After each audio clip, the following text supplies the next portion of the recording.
So we are leaving North Bimini, so I thought we'd show you some of the town as much as you can see from the water. The town here, there's Baileytown and Alice-town, and they consist of a couple streets that are pretty narrow, and then they run up and down the island. And there's a lot of places to get a lot of seafood, and there are some groceries and convenience stores, and a very specific place that sells only golf cart parts, because I think that's the way a lot of people get around on the island. As you can see, the weather is still a little bit unsettled. We had a pretty big rainstorm, thunderstorm, lightning last night, which was pretty exciting. And today there's some clouds and some rain. Looks like, I think, a frigate bird. See how close I can zoom in on him.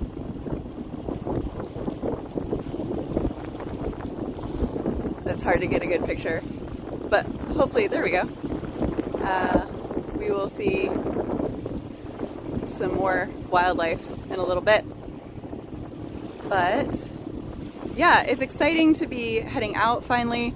Our intention today is to head down to the wreck of the Sapona, which is what remains of a concrete ship that you can snorkel through, and then find a protected anchorage for the evening, and then we'll decide what we're doing from there. Our plans have kind of changed, and maybe we'll do a video about that, because I think it's interesting how much you have to play it by ear when you're dealing with the wind and the weather.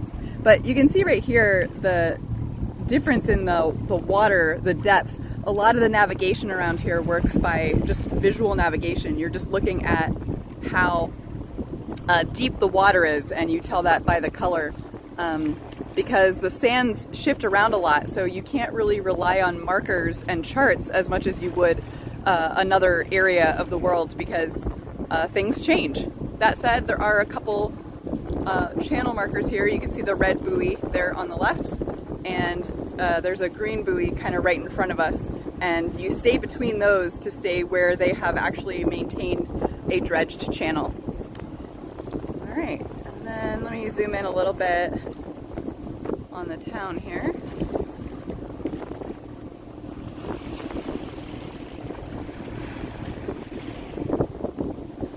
So yeah, it's been nice. We haven't spent a lot of time in town because we didn't want to take the dinghy down when we were at anchor there. We wanted to stay kind of protected. But everyone I've talked to in town has been really friendly. Pretty much everyone I ran into when I was walking around said good morning and hello, and was really helpful. So yeah, it's been a nice place, and we look forward to seeing some other stuff. So let me get back in the cockpit here. And here's Dad driving. Ooh, let me zoom out a little bit. Oop. I'm still getting the hang of this. All right. Anything you want to say over the sound of the engine here? No, it's of course it's not a beautiful day, but you can still see the water. I'm sure you may have shown that, how you can see the depth of the water just by the color. And we're definitely in the deeper water, and it's we're finally on the move. We were happy for that, and engine is running good. Yeah.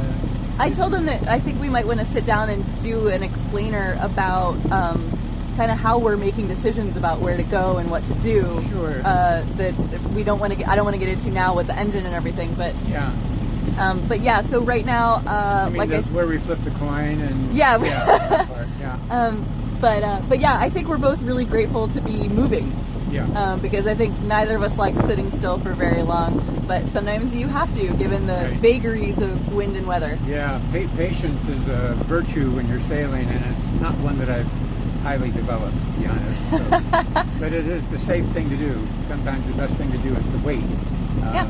The weather forecast that I could get this morning from Chris Parker indicated that we have what do you call it, an anomaly in the weather for this time of year, causing unsettled weather and uncharacteristically east winds, and anyway, it's not going to be good for a couple of weeks according to him. So we're trying to work around that, still take advantage of being in the Bahamas, which I think we will.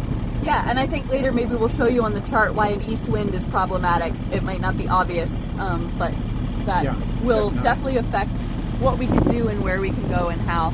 So we're going to say goodbye for now, but hopefully we'll have an update maybe from an actual shipwreck, which would be cool. Yeah, not ours. No. If that happens, hopefully I probably won't be filming it. With your waterproof camera, you might be able to. I might. All right. Bye now.